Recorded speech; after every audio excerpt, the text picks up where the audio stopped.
welcome to the monthly meeting for Camcycle. We're delighted to have with us this evening Bikeability representatives. We've got Bikeability Trustee John Jackson and Head of Development Benjamin Smith, who are going to be joining us tonight to talk about this brilliant project that they're involved in, where Bikeability has teamed up with the Driving Instructors Association to help instructors and learner drivers develop better awareness of how the world looks and feels for cyclists. So as people who are really keen to see more, better and safer cycling for everybody, we're really excited to hear about what you're doing to help drivers make things safer for us. So Benjamin, over to you. Great, thank you, and thanks for the opportunity to present to your group. I will start screen sharing in a second and hand over to John, and we'll tag team through our presentation and take questions at the end from people, and hopefully no electronic or internet problems. We do bear with us if that is the case. Yeah, well, I'm just going to kick things off, and thanks very much for the introduction. So as we said, I'm a trustee on the board of the Bikeability Trust, and Benjamin is the head of development, who's worked really strongly to deliver some of what we're going to show you. So the trust is responsible for overseeing the Department for Transport's national education programme. So we go to the next slide, and that's only within England. So Scotland, Wales and Northern Ireland have a slightly separate arrangement, but that's where the trust is about. So we provide the interface down from the Department for Transport, and the objective of it is really to get more people cycling, which is clearly a good one, but more safely and more often. And I guess it's the more safely piece that this particular project spins out from. So our vision is to ensure that everybody's got the confidence to cycle, and that they enjoy that skill for life, and that's certainly one of the things that we try and emphasize in everything that we do. We've had a fair number of reviews over the years, but we've really focused on these next 5 bullets really. We are child focused, and a lot of the programs that we deliver are aimed at children, although a lot of the instructors also do adult training as well. We want the programs that we deliver to be of the highest quality that we get them, and to be very efficient, and that to be consistent across the whole of the country. We also want to be very inclusive in terms of getting people who have any form of disability riding and using our roads effectively. We also are a lobbying group, and trying to influence policy within the department and elsewhere, and then being collaborative, working with a whole range of different groups that are interested in cycling and active travel and use of the roads, which is where this project again links in. So if we can go to the next slide. This is quickly, I guess most people will see from time to time the Bikeability programs being delivered for children, which we do mainly through schools. But there's a whole variety of different things, starting right at the bottom end with balance bikes, going through level 1 training, which is off-road, and is generally delivered in playgrounds, but working with children, typically year 4 and 5, moving on to level 2, which is on the road training, where we are very active.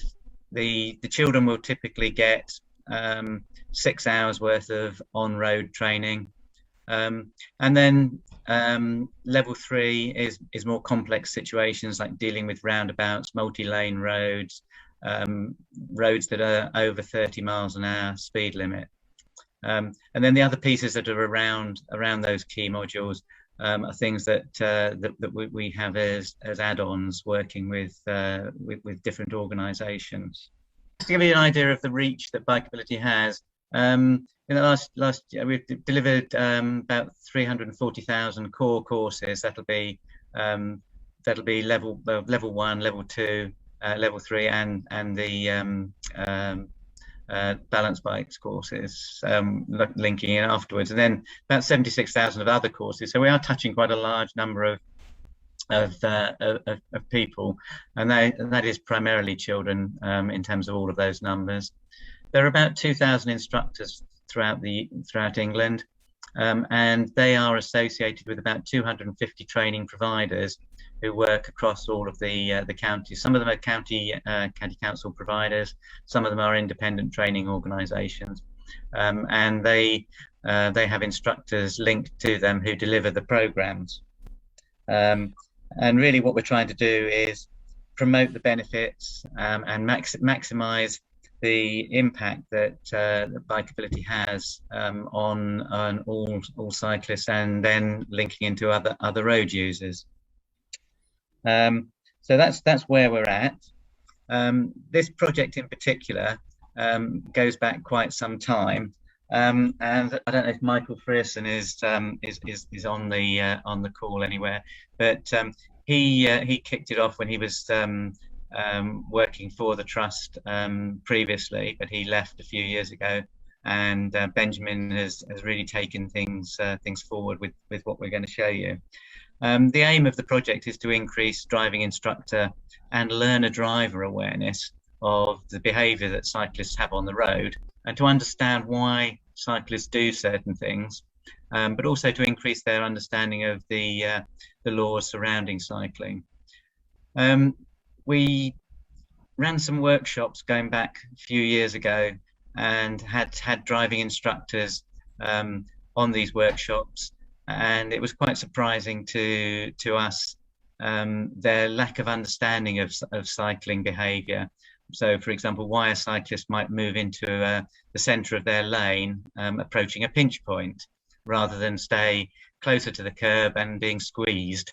And we got the driving instructors to experience cycling in busy areas, so that they had a better understanding of it. And I think they found it quite enlightening. And as a result of those workshops, a lot of the work that Benjamin's done has been developed. So it's really about improving the understanding, cooperation between people who cycle and those who drive, and that's the underpinning philosophy of what we've tried to pull together here. So Benjamin's going to take you through the detail of this and where we're at. We have got some video clips which may or may not work, so we'll see how we progress with those. So over to you then, Benjamin. Great, thank you, John. Yeah, I'm not sure the video will work, so we'll see how it goes. But and feel free to interrupt at any point. And thank you for the introduction. So yeah, the project, as John's stated, is to improve cooperation between those who drive and those who cycle. Obviously, people have a choice for a similar mode of transport for each journey they take, and obviously we in our professional and personal capacities, I guess most of us are keen to sort of promote the benefits of active travel, but recognising that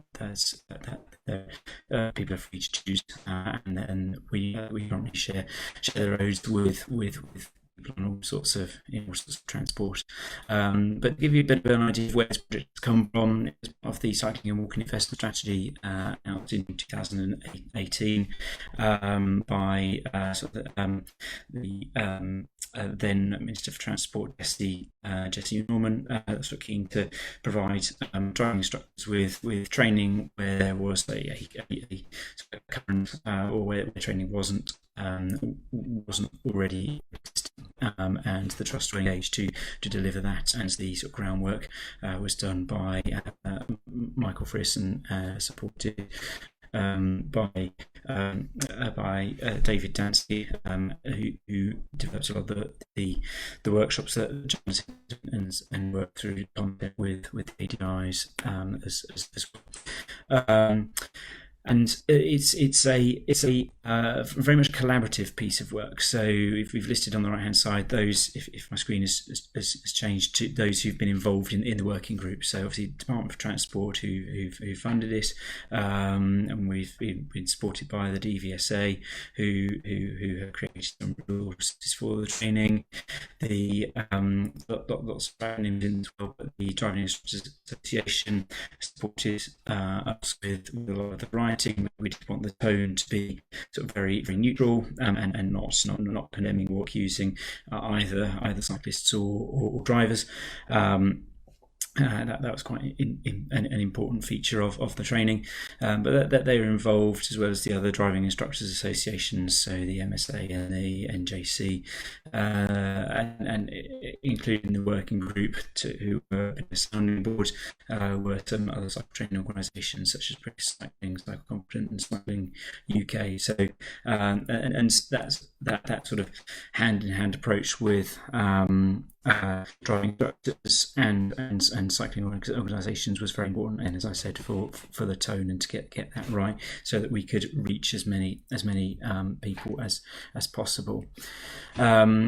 So there was a fairly extensive sort of background work phase to create the resources, and what those resources are some online training, which would typically take a driving instructor and learner driver 2 hours to work through, with video, some audio, some conversations, quizzes, some written text, so a variety of learning methods to English material that we were presenting. The programme is going to be fully evaluated in terms of its effectiveness, which is done by Ipsos Mori. So we've been trying to recruit quite a large number of driving instructors and learner drivers to the programme, so that we can build up a pool against which they can be evaluated.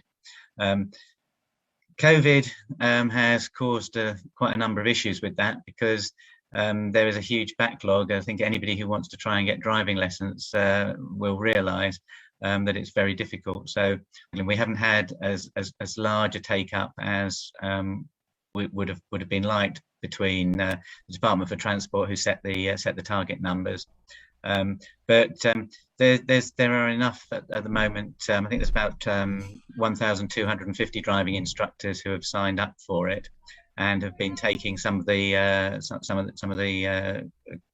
program. Certainly all the online work at the moment, because they can do that much more easily.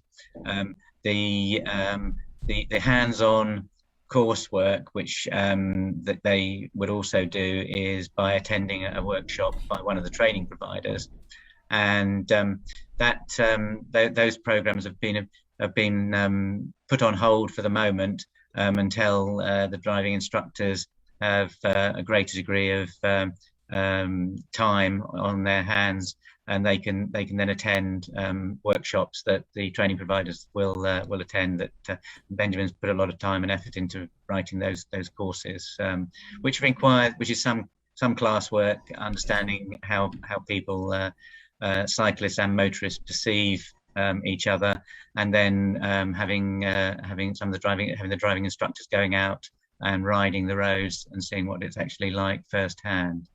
So I think, can we go to the next slide, Benjamin? I may have said some of the things that are on the next slide because I haven't got the slides up. Can you hear me, Benjamin?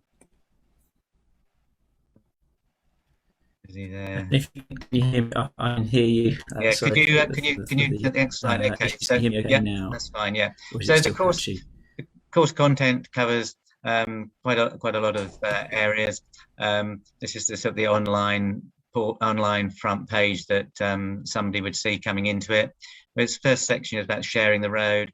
The second one is about the law and the highway code.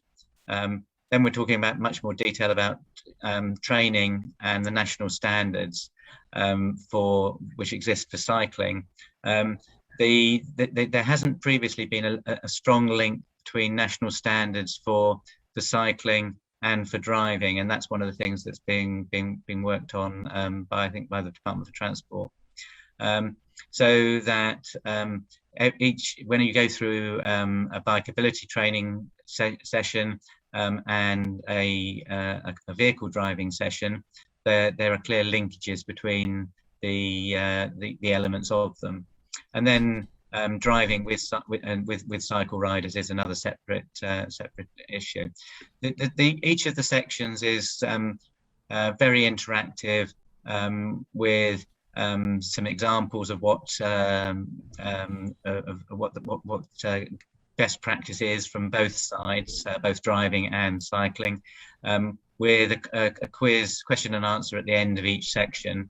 And also there are quite a number of videos embedded in it, which unfortunately we're not able to share at the moment. But the videos are examples of good practice and poor practice, and give the instructors and also learner drivers the opportunity to think about what the experience is actually like, and then they can answer various questions going forward on that. Okay, can we do the next one, Benjamin?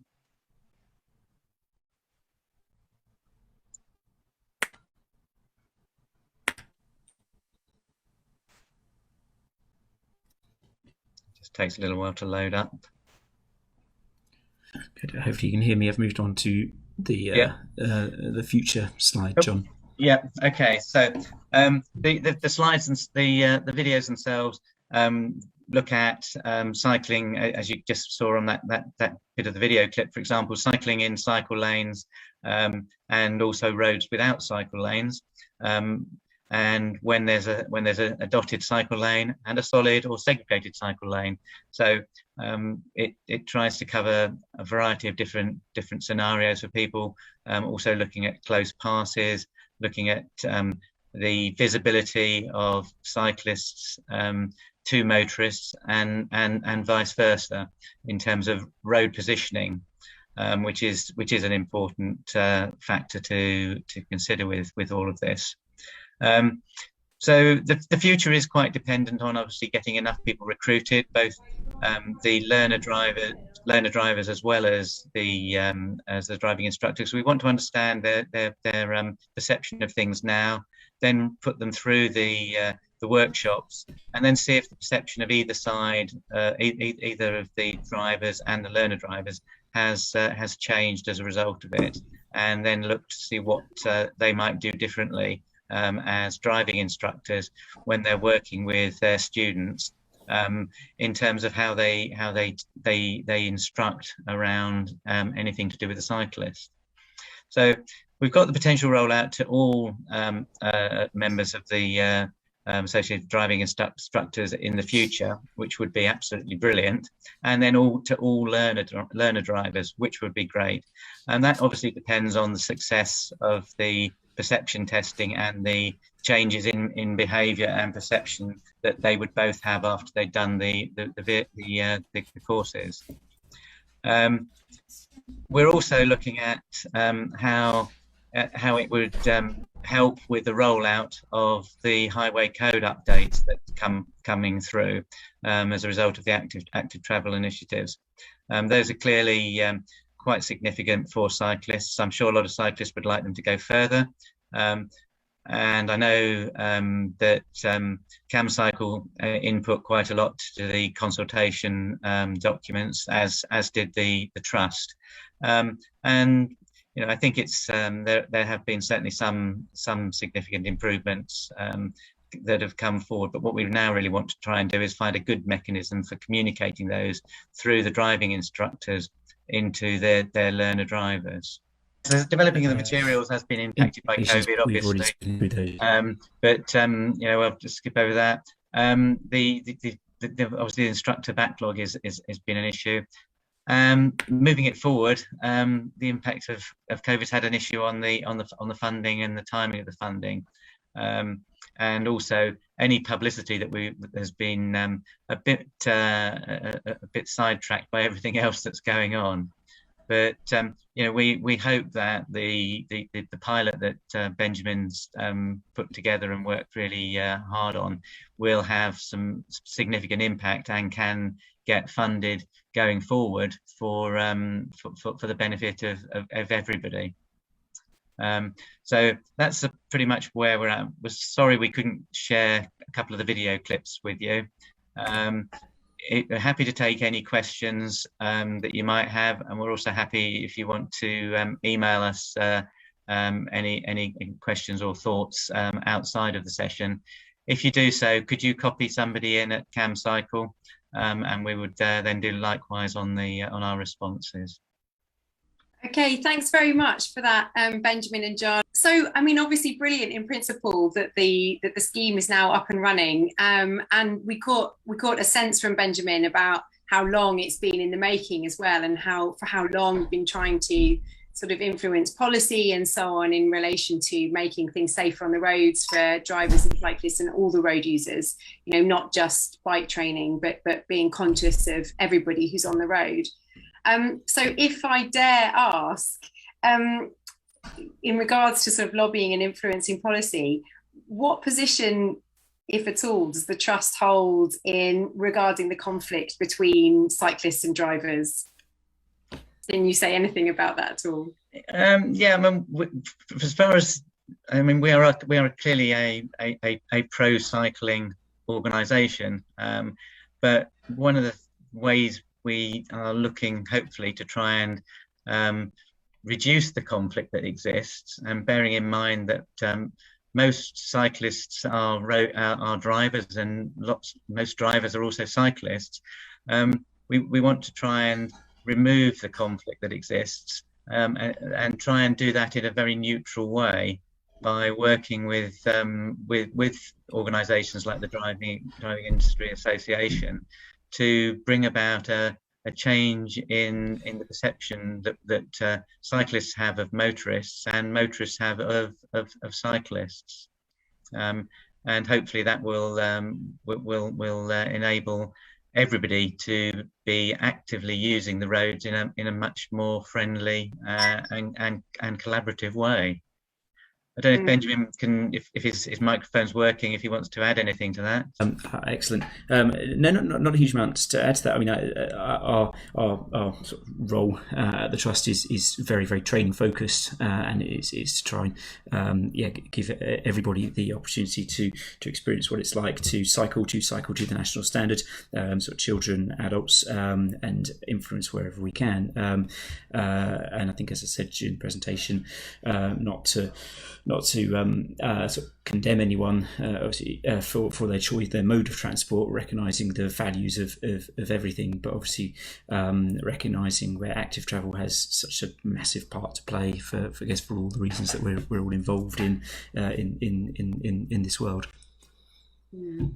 And in the process of the training, has anything sort of surprised you? You allude to the fact that there are errors in our perception about how cyclists are perceived, or how, by drivers, or how drivers are perceived by cyclists. But has anything sort of struck you as surprising when you've actually worked with the driving instructor groups? I'll jump in first for yourself, John. I know, John, you're involved with the early workshops, but I guess I was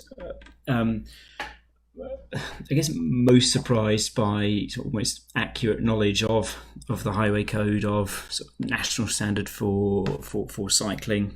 Which there is a national standard for cycling that sits alongside all the other national standards hosted by the DVSA. So it's just that and certainly not all driving instructors, but it just felt like, and I guess this is why the project was kicked off in the first place by the DFD, just felt like a massive chasm of understanding generally in the about why people on bikes do what they do. Obviously, there's and that's sort of good cycling and bad cycling, and obviously we're tackling cyclists, particularly young cyclists, through bikeability training in schools. But yeah, it's that lack of awareness and lack of understanding, and certainly the feedback from the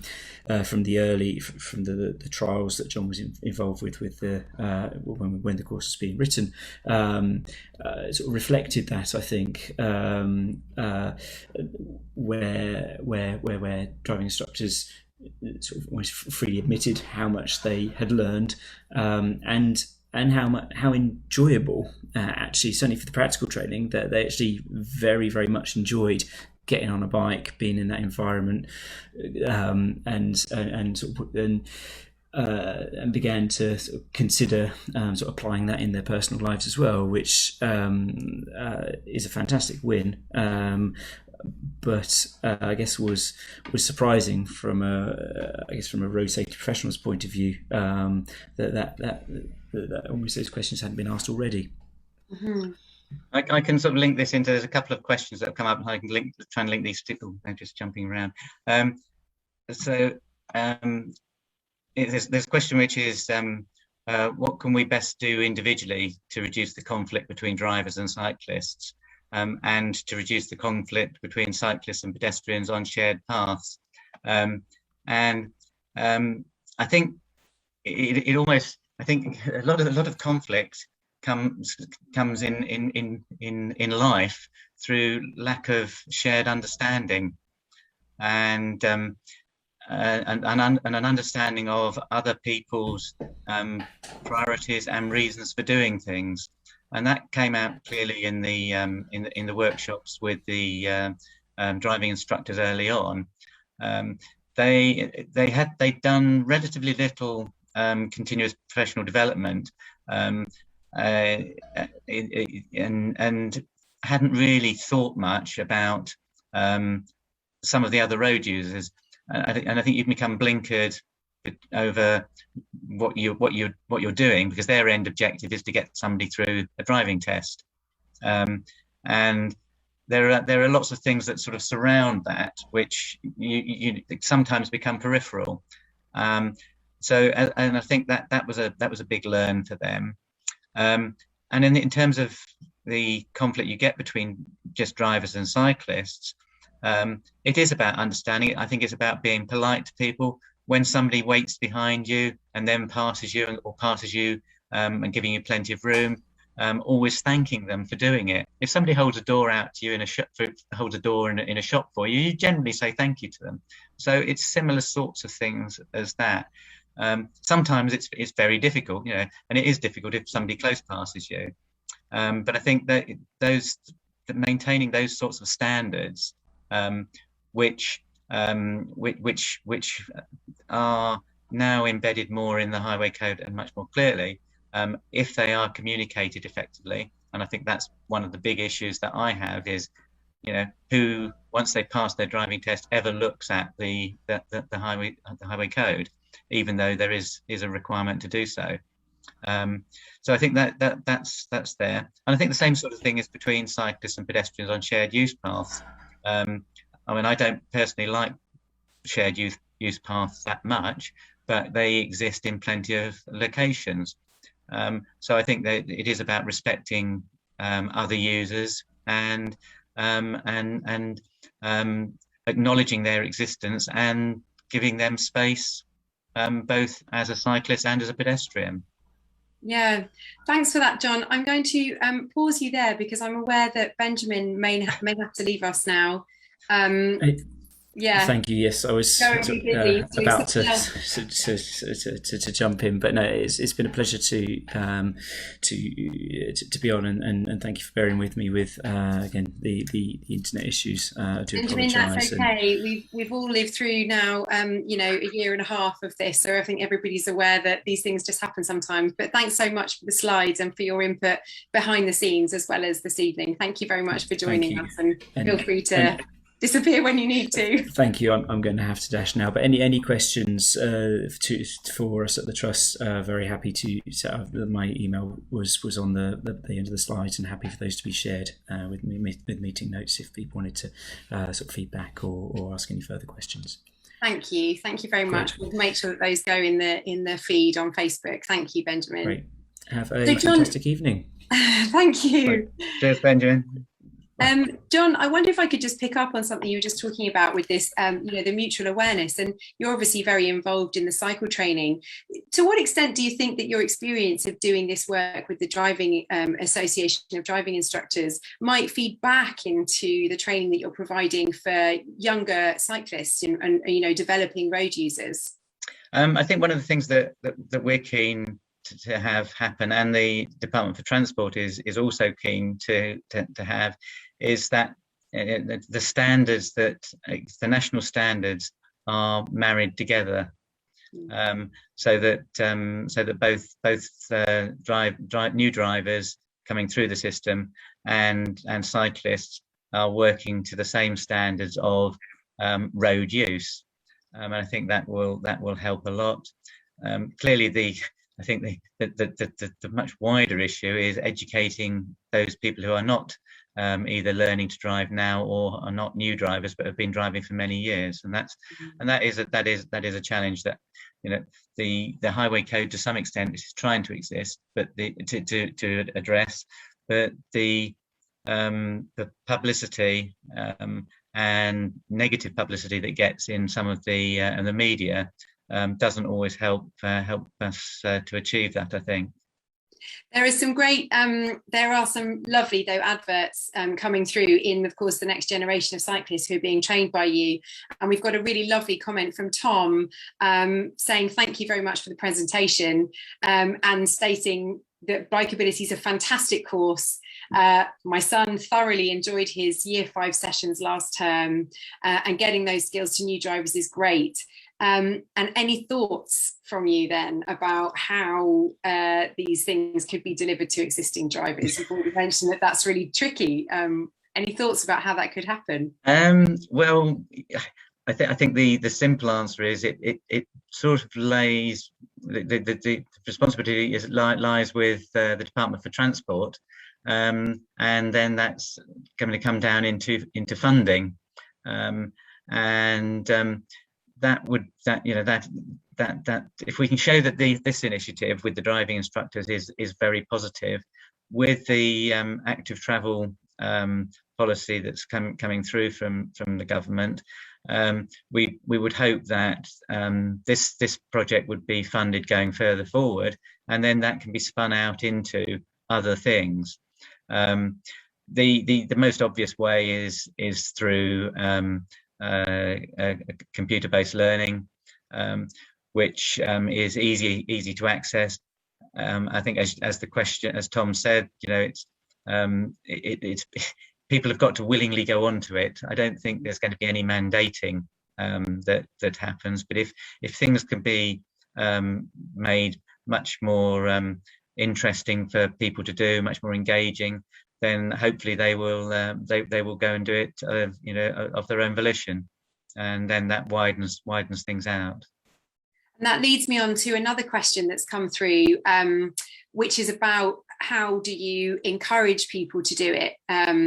So is there any sense in which we can sort of push consumer demand so that those who are seeking to learn to drive will actively seek an instructor who's received this sort of training about awareness of other road users? How might we really push consumer demand there? Yeah, I mean the way that the pilot scheme has been set up is that the driving instructors who sign up advertise and can nominate learner drivers who they're going to be working with, so that gets that pairing together. Moving forward, if you opened it up to all driving instructors, which would be our aim, then each driving instructor could then share the resources for learner drivers with people they're teaching, and that would be great if that could happen, I think.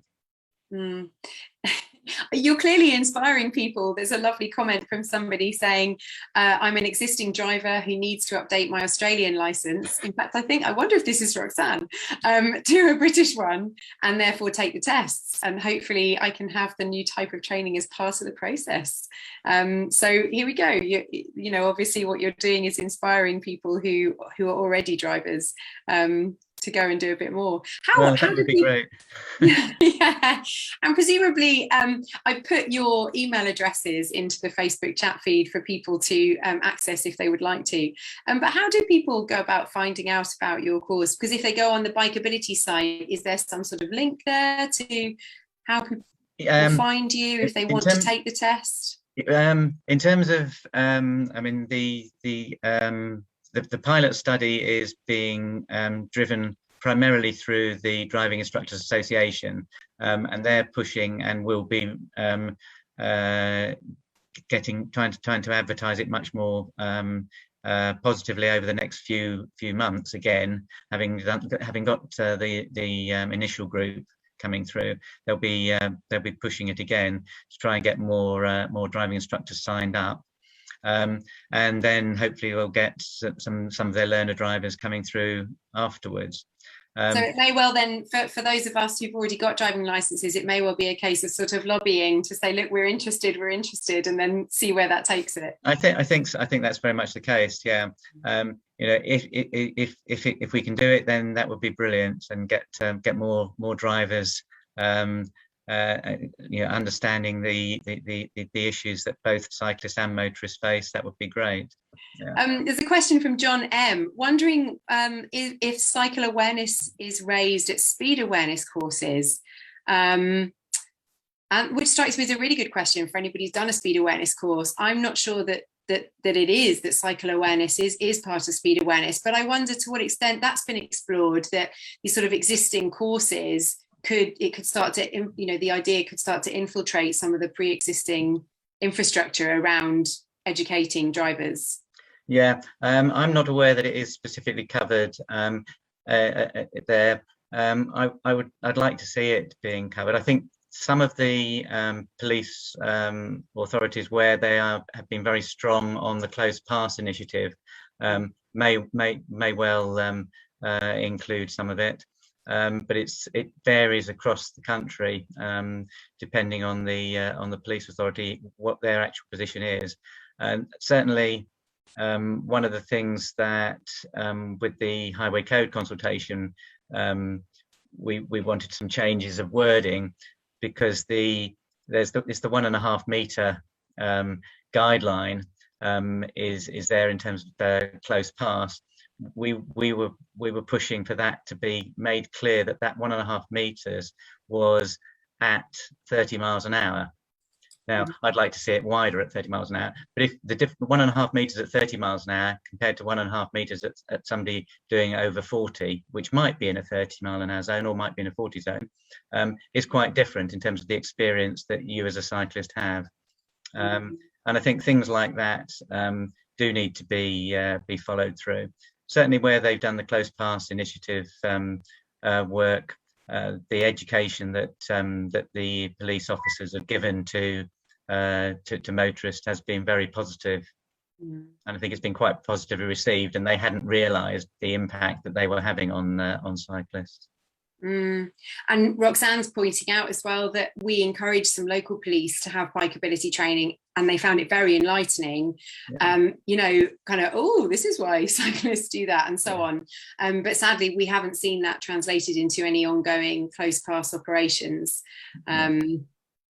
Yeah, something for any listeners out there to be aware of, trying to pass on to people that they know in a position to influence that. Yeah, there is a very good campaign going on social media at the moment, which is called More Than a Cyclist, which is worth looking at. And they've built out, and they show there's a whole series of pictures of people who are doing different occupations, and their parents, fathers, grandparents, grandchildren, and doctors, and and nurses, lorry drivers, painters and decorators, who all cycle, and they don't want to be labelled as cyclists. They want to be labelled as more than a cyclist because of all the other aspects of our lives. I have two small children, and I can't tell you how many conversations I've had with fellow parents with small children where they're saying, if only I had it sort of plastered across my back, there's a child sitting in front of me, so while you're revving your engine behind me, there's somebody who might be genuinely afraid of this, and please bear in mind who we are outside of being on a set of wheels. Just thinking there are some other Roxanne is saying that she might bring it up again, the close pass operation stuff, and see if we can get some more bikeability training for police, maybe another close pass operation here. It's it would be very, very useful. I mean, certainly within Cycling UK from Cambridge, we were lobbying hard as well as yourselves, and really couldn't get much interest in amongst them. Now there's a new police and crime commissioner and a new mayor. It may be something that they'd be more interested in doing. Yeah, it would be really fantastic to see that coming up again. John, I think that we're sort of out of questions now from the Facebook brigade, and so what remains really is for me to thank you very, very much for joining us this evening and for jumping in at the last minute to help your colleague there. And I genuinely, I really can't wait for my own children to benefit from Bikeability. They've been riding pedal bikes since they were 3, but I really can't wait till they have the opportunity to have some of that really formal training, so that they're more ready to move off without me constantly in their ear, narrating their journey for them. So it'd be great, and and I look forward to having the opportunity as a motorist perhaps to take some training and see what that's been like for your driving instructors too. So thanks very much. Thank you for the invitation, and the only thing I would add is if anybody does want to do some cycle training through a Bikeability provider, if you go to the Bikeability Trust website, you can find who your local providers are, and if you contact them, you can sign up for a course. There's obviously a fee. If it's delivered through the schools, there isn't a charge, but you could do that as an adult or as or do it for children. So thanks very much for everything, and let's hopefully we can work together again in the future. Yeah, indeed. Thank you. I'm just going to post the link to the More Than a Cyclist campaign that John just referred to into the Facebook chat. So anybody who's interested in checking it out, it's now in there. Just finally, there's a message here from John Seaton as well saying, sorry, I had to attend one of these on Monday evening and found it both helpful and really interesting. What I especially appreciated was when the older instructor asked at the outset if there were any cyclists in the room, and out of 20 participants, John was the only one.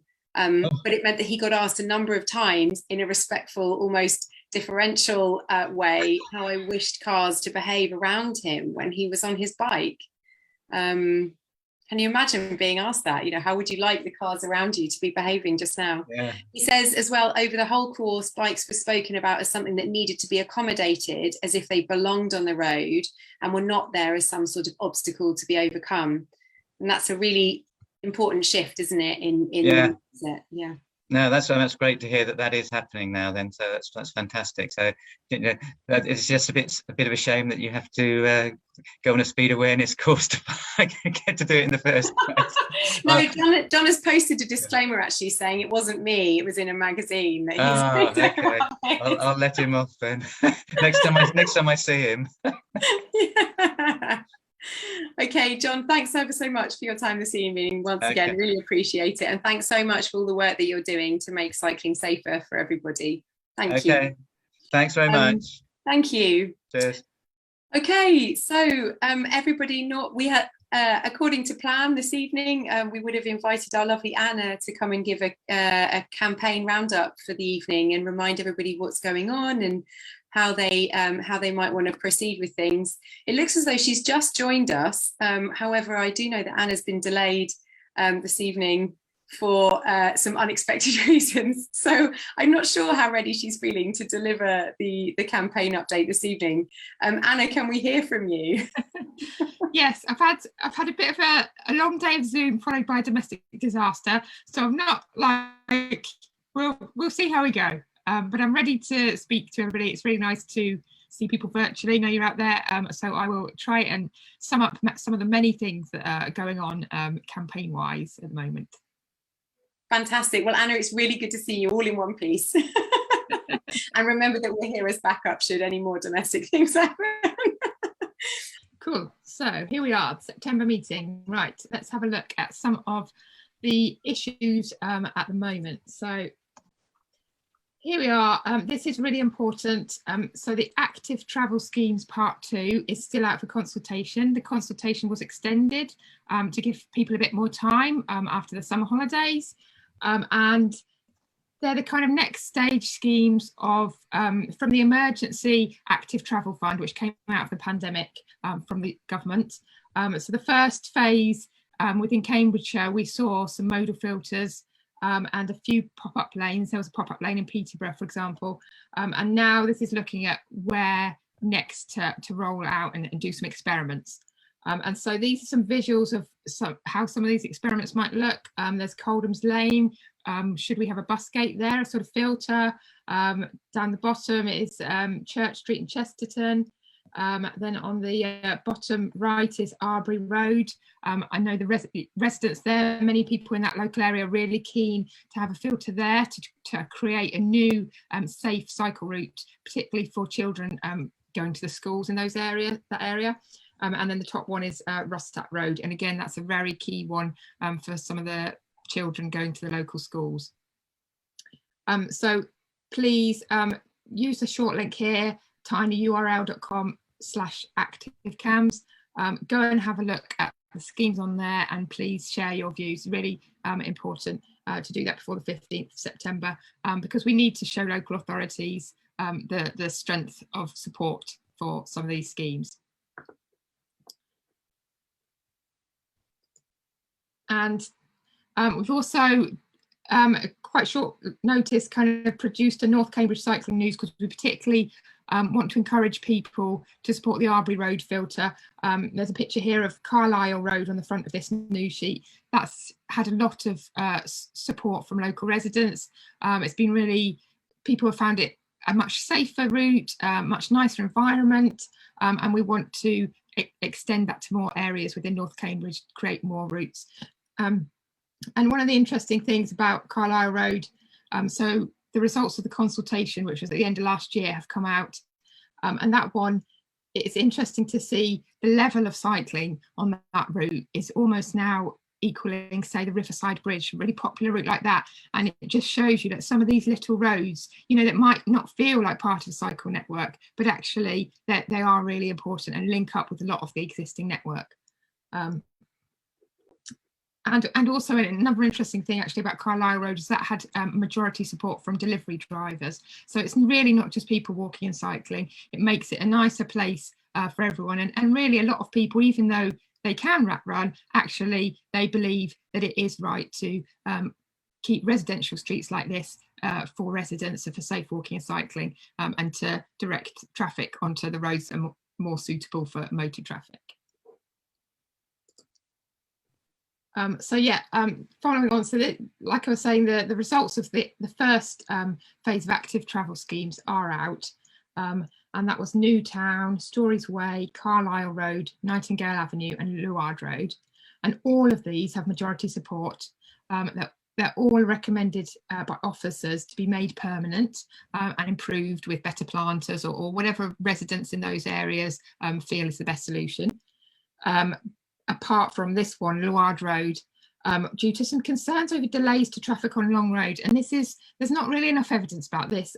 We are speaking up against that on at the GCP meeting on Thursday, because we really feel that it's prioritisation of driver convenience over safety for people cycling and walking. And the aim of this scheme was to improve active travel routes and to cut off some of these rat runs. So, I mean, there are sure to be things, if there is a genuine problem with congestion or you know, traffic jams on Hills Road, that they should be looking at other solutions to that around, you know, the traffic lights or whatever. But, you know, the aim of this scheme was to make it safer for people walking and cycling, and it has done that. And we really believe that should be the priority, and this scheme should be kept and improved as the other ones. So one thing actually you could do is write to your local councillors. If you live in this area, do write to them and make that clear, your support, because this will be going to the GCP. So on Thursday, they'll be discussing at the Joint Assembly. It will then go to the Executive Board meeting, which is later in the month, and it will then go to the County Council Highway and Transport Committee. So there's quite a few layers of kind of decision making or discussion. So it is really important to sort of speak to councillors and share your views on that.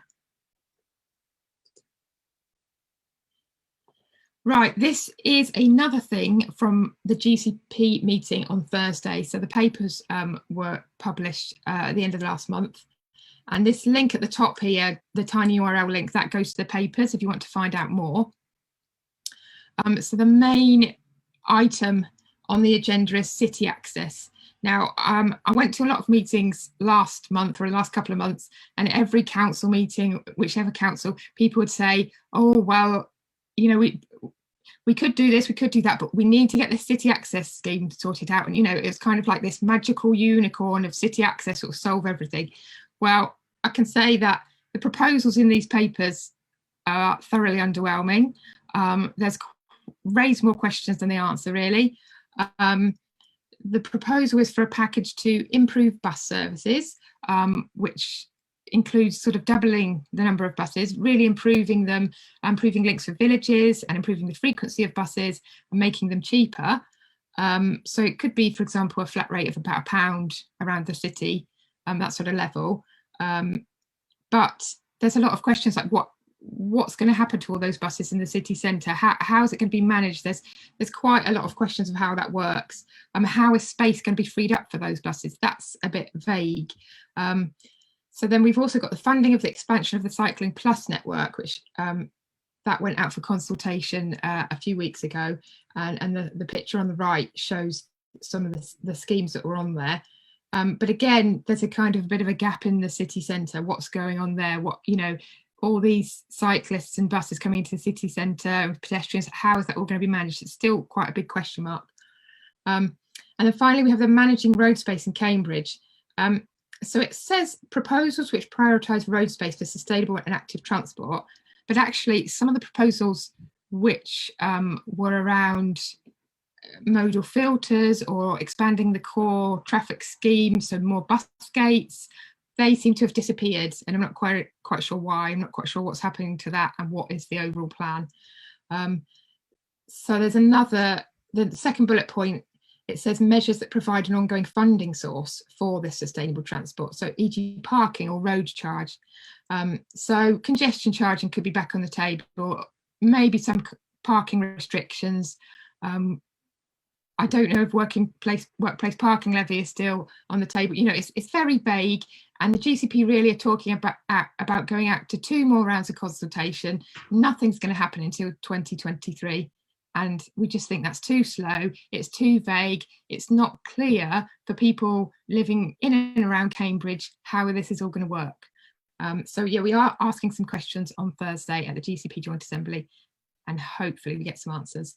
But we'll still be pressing on this sort of over the weeks and months to come. Do, by the way, drop any questions into the chat. I'm sorry that I'm rambling on, there's just lots going on. I'm just trying to make it sort of clear for everybody, but yeah, flag up if there's any questions. So because we feel that local authorities haven't really got to grips with this problem of traffic reduction, we've been meeting together, a bit of a subgroup, pulling people together from within Camcycle, but also particularly some of the groups that want to see traffic reduction in their area, such as Arbury Road, Coldham's Lane residents. And the next meeting is Tuesday, 21st September, 8 PM on Zoom. We will be discussing land use. So issues around land use. The latest local plan proposals are out. and we'll have a little bit of an update on that. We'll also have a bit of a city access update after the meeting on Thursday. And then also we want to start to mind map ideas for some sort of holistic vision to help engage the public, because we actually had a councillor at our last traffic reduction meeting, and he felt that that was actually one of the ways that Camcycle could really support the work of local authorities. Really kind of, that's one of the things that they are missing, how to engage the public instead of having these piecemeal schemes which then have a lot of sort of kickback against them. We need to kind of explain why we're doing this, what the future might look like, what people will get back from it, rather than just taking away people's ability to drive here, there and everywhere. Actually, what are the benefits they're going to get in terms of nicer communities, safer cycle routes, safer routes to school, reduced air pollution, etc. And so these pictures here, the one on the left is from the a Cowley LTN in Oxford. And this is like an adventure map that they made for children to really help them explore the streets after some modal filters were put in, which I thought was really nice. And on the right, Enfield school streets. Enfield Council really kind of made a big thing about this and celebrated it and kind of had these cartoon characters. And I think in Cambridgeshire, everything's been kind of quite just oh, you've got a letter through your door, your street will be closed. There hasn't been that kind of narrative around it to inspire people and explain things, so we need to think about some of the ways that perhaps Camcycle could help do that. Very brief Chisel Trail update. At the weekend I was at Stourbridge Medieval Fair, and this was our view from our stall, so that was really nice. People could have a little sneak preview through the underpass. We are still expecting phase 1 of the trail, which is between Cambridge North Station and Coldham's Lane, to open by the end of the year. Though the GCP mentioned in their papers for Thursday some significant time risks. So we're just going to ask some questions about that on Thursday, just to see what's meant and if there's likely to be any delays. We know lots of people are really, really excited about cycling on this route. So yes, the sooner it opens, the better.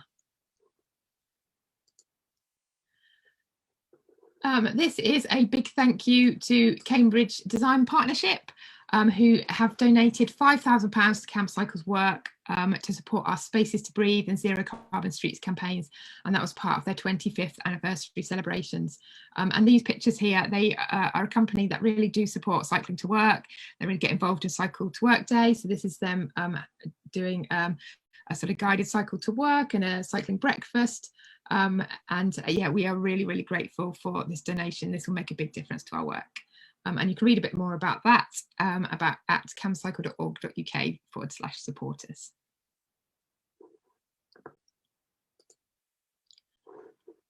Next, we have civil enforcement powers. Jim spoke a little bit about this last meeting, so I won't go into too much detail, but we now have a blog up on our website explaining it a bit more. So go and check that out. We've had some pieces in the local paper about this as well, because really we think the new powers that come in December could make a big difference to how some of our traffic schemes are planned. We think it could make it a lot easier to include exemptions for, say, people with disabilities or perhaps timed deliveries.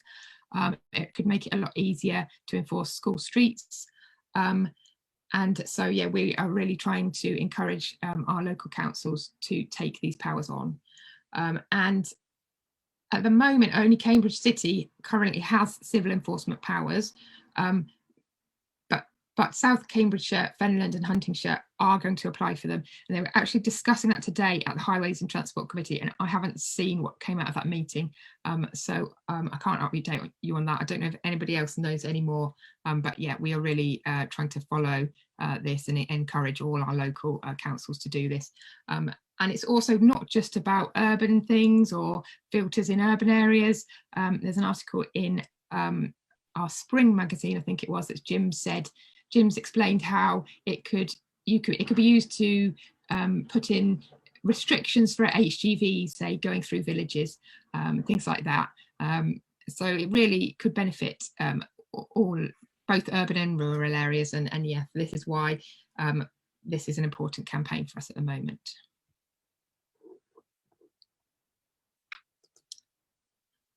This planning application for a logistics hub and Cherry Hinton Lakes Country Park, which we mentioned a couple of meetings back.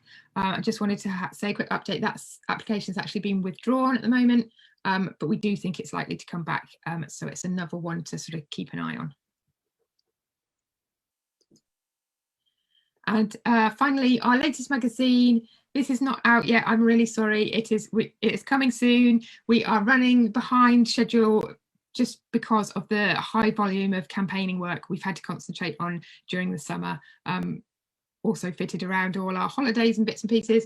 But we're hoping to get that out by the end of September. This is a little sneak preview of the cover. We've got the lovely Omar, who's been doing some great work with his Stolen Bikes in Cambridge Facebook group. And also, we really would like more volunteers to help with our editorial work and help us keep on track with our deadlines. It's very rewarding work. It's really interesting way of getting to know what we do as well. And you can kind of do as much, a little as you like. One of the things that would be really good to have help with is sort of like interviewing people or typing up transcripts from interviews, that type of thing. So if you can help, please get in touch at camcycle.org.uk. Thank you. Do we have any questions? Because I think that is the end of my update. I haven't seen questions, Anna, but what I can say is that there's been lots and lots of appreciation for the work that's been happening. Comments from Gabe saying excellent work, well done all, talking to the Camcycle crew, and also John Morris made a point that the comments that had been done on each scheme, the consultation schemes around Luard Road and on all those other roads that have been produced by Camcycle have been really helpful.